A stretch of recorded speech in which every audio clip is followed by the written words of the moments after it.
현직자가 알려주는 코알못 시즌2! 지난주에 이어서 네 번째 시간이죠. 지난주에는 비트코인의 역사랑 신생 자산군으로서의 가치에 대해서 알아봤는데 이번 시간은 비트코인의 어떤 거를 알아볼 건가요? 네, 이번 시간에는 비트코인을 바라보는 유명한 인사들 또는 전통 금융기관의 입장 변화 그리고 그 근거에 대해서 말씀드리려고 합니다. 오, 약간 이번 시간이 어떻게 보면 가장 흥미로울 수 있는 시간인 것 네, 같아요. 맞아요.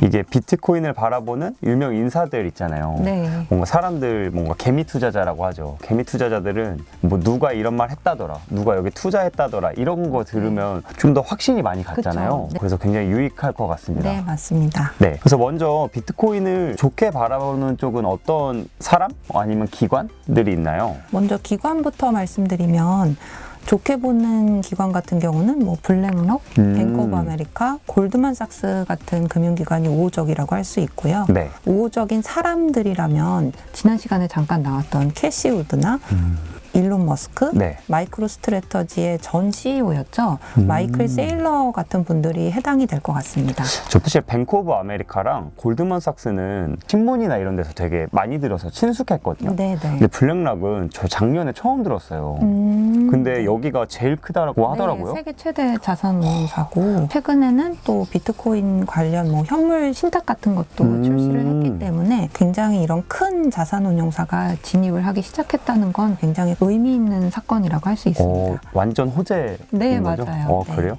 여기서 운용하는 자금이 1경 원 가까이 네, 된다고? 1경 원이요. 네. 와, 진짜 대단하네요. 네. 조금만 아닙니다. 근데 보통 비트코인이나 이런 거는 기술적인 이해도도 충분히 있어야 되고 기존의 자산과는 좀 다른 신생 자산군이잖아요. 그쵸. 처음부터 진입하기가 어려웠을 것 같고 우호적인 태도를 보이지 않았을 것도 같아요. 네, 맞아요. 그럼 처음에는 어떤 입장이었어요? 처음에는 말씀하신 것처럼 보통은 비트코인에 대해서 굉장히 부정적이었습니다.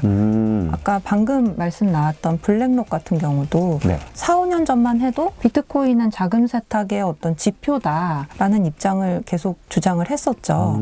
그랬던 블랙록이 올해 8월에 네. 비트코인 현물 사모 신탁을 출시하면서는 가상자산 시장은 침체되었지만 비트코인에 투자하려는 기관 고객들의 관심이 상당하다라고 어떤 입장 변화를 보인 거죠. 네. 결국에 세계 최대 자산운용사인 블랙록이 4, 5년 만에 비트코인에 대한 견해가 바뀌었다는 거는 굉장히 큰 변화라고 할 수 있습니다. 와, 올해 8월에 그런 말을 했으면 사실 루나 테라 사태 이후잖아요. 네, 맞아요. 루나 테라 사태 이후에 뭔가 시장이 완전 망했나? 약간 이런 생각도 들 법한데 투자하려는 기관 고객들이 관심이 상당하다 이렇게 표현을 한 것 자체가 저는 굉장히 기분 좋은 말이네요. 네, 네. 이런 사태를 겪으면서 그 이전에 긍정적인 견해를 갖고 있던 사람들의 태도가 좀 궁금하거든요. 네. 캐시우드의 아크 인베스트먼트 같은 경우는 네. 올해 15일이죠. 오히려 GBTC를 추가 매수했어요. 21일에도 추가 매수를 한 것 같은데 약 280만 달러, 하나로 약 37억 원 정도에 달하는 GBTC를 포트폴리오에 추가를 했다는 소식을 접했습니다.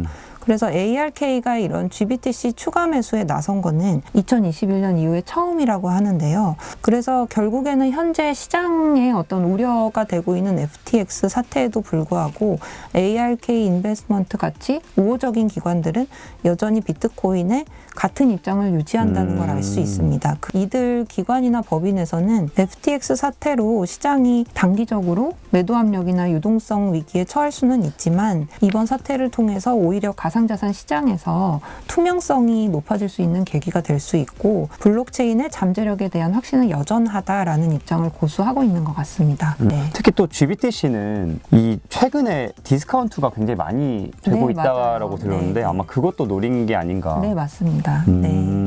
그럼 부정적인 견해를 갖고 있는 사람들은 누가 있어요? 가장 대표적인 거는 네. 닥터 둠이라는 별명을 가졌죠. NIU 교수로 있는 누리엘 루비니, 뭐 자넷 옐런 미 재무장관, 그리고 하버드 경제학 교수로 알고 있는데 케네스 로고프 같은 분들이 대표적으로 많이 거론이 되는 것 같습니다. 이 사람이 왜 닥터 둠이라고 불리고 있냐면 네. 2008년도에 실제로 금융위기를 예측을 했었죠. 그리고 최근에도 아마 올해 연말부터 내년까지 경기 침체가 올 거고 S&P 500 지수도 최대 40%까지 하락할 거란 예측을 하고 있습니다. 그래서 아마 별명이 닥터 둠이라고 불리고 있는 것 같아요.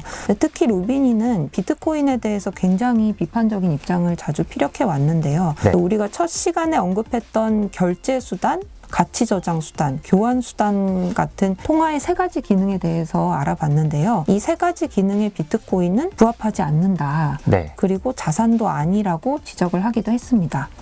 이게 아까 블랙락도 그렇고 초기에는 약간 부정적인 스탠스를 보였지만 지금은 우호적인 아니면 중립적인 네. 스탠스를 보이고 있잖아요. 네. 근데 비판적인 쪽은 어떤가요? 계속 고수하고 있나요? 초기에 굉장히 비트코인을 무조건적으로 비판을 했다면 네. 최근에는 보다 더 신중해지는 입장도 확인을 할 수가 있는데요. 네. 그 예가 바로 미 재무장관인 자넷 옐런을 예로 들 수 있습니다. 옐런도 처음에는 비트코인을 지지하지 않는다고 했었고 2021년 재무장관 임기를 시작할 때도 연설을 할 때 비트코인은 비효율적이고 투기성이 높은 자산이라고 발언한 적이 있습니다. 네. 그런데 올해 3월에 한 언론 매체와의 인터뷰에서는 가상자산이 비약적으로 성장했다는 걸 인정을 했고 미국인들의 투자 결정에 굉장히 비트코인이 중요한 역할을 한다라는 걸 인정하는 발언을 했죠. 네. 그래서 이날도 물론 여전히 나는 가상자산에 대해서 회의적이다 라고도 했지만 지난 발언과 조금 비교해 봤을 때는 가상자산에 대한 인식이 개선되는 것이 아닌가라는 신호로 풀이될 수도 있을 것 같습니다. 근데 이 사람들이 비트코인을 비판하는 이유에는 또 어떤 게 있어요? 주로 비트코인의 합의 알고리즘이죠. 네. POW라는 거에서 이제 생겨나는 문제들이 크게 많이 비판이 되는 것 같습니다. 블록체인 네트워크 작동의 핵심 원리는 장부죠. 근데 네. 이 장부는 중앙화된 주체가 없고 네트워크 참여자들의 어떤 다수의 합의를 기반으로 하는 장부라고 할 수 있습니다. 그래서 참여자 모두가 합의에 도달하는 메커니즘이 필요한데 비트코인은 이 합의의 메커니즘으로서 작업 증명 방식, proof of work 또는 POW라는 합의 알고리즘을 사용을 하죠. 네. 그런데 POW에서는 어떤 어려운 수학 문제를 먼저 푼 사람이나 채굴 업체한테 블록을 주니까 네. 결국에는 컴퓨터의 성능이 상대적으로 더 좋거나 아니면 전력을 좀 많이 쓰는 사람이 결국에 문제를 빨리 풀고 블록을 생성할 수 있는 거죠. 그래서 POW에서는 어려운 수학 문제를 풀기 위해서 채굴자들이 결국에는 컴퓨팅 파워로 경쟁을 그쵸. 하게 됩니다. 그래서 이러한 블록 생성을 위한 채굴 활동에 많은 전력이 필요하게 되죠. 요즘은 EU나 환경단체들도 비트코인을 비판하는데 그 주된 이유가 바로 이 전력 문제에서 발생을 하는 것 같습니다. 그 근거는 채굴에 사용하는 전기가 아무래도 온실가스를 많이 배출할 거다라는 믿음에 근거하는 것 같습니다. 비트코인이 환경 오염에 미치는 영향에 대해서도 찬반 주장이 나뉘고 있습니다. 네. 찬성하는 쪽에서는 비트코인 채굴로 발생하는 이산화탄소 총량이 뉴질랜드의 연간 배출량보다 많다. 전력 소비가 네덜란드와 맞먹는다라고 주장하기도 하는데 사실은 채굴에 사용되는 모든 전력이 어떤 환경을 해치는 화석연료 기반은 아니거든요. 네. 그래서 최근에는 가상자산 채굴에 친환경 에너지를 이용하는 기업들도 늘고 있고 네. 유럽 같은 곳에서는 2025년까지 친환경적인 채굴을 독려하는 법령도 발의가 되고 있습니다. 최근에 ESG가 투자 테마로 자리 잡으면서 ESG를 중시하는 기관 투자자들은 POW와 관련된 투자를 꺼리고 있거든요.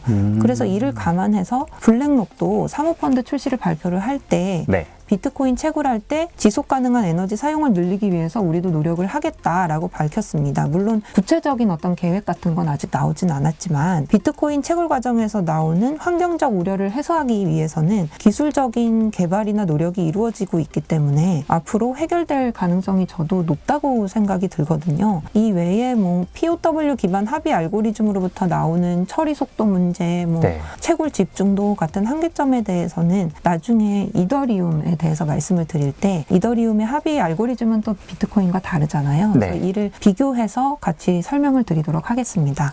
이더리움도 사실 원래는 처음에는 POW로 시작을 했다가 최근에 POS로 네, 맞아요. 바뀐 거니까 네네. 이런 것들이 역사의 흐름에 있다? 네. 뭐 그런 것 같아요. 네, 다음 시간에는 첫 번째 시간에 공지드린 대로 평소에 비트코인에 대해서 궁금하셨던 부분들 네. 댓글로 남겨주시면, 그리고 기존에 댓글로 남겨주셨던 부분에 대해서도 답변 드리고, 비트코인에 대해서 저희가 지금까지 너무 다양한 분야를 커버를 했었죠. 네. 그래서 지금까지 말씀드렸던 내용을 간단히 복습해보는 시간으로 비트코인에 대한 마지막 시간 마무리하려고 합니다.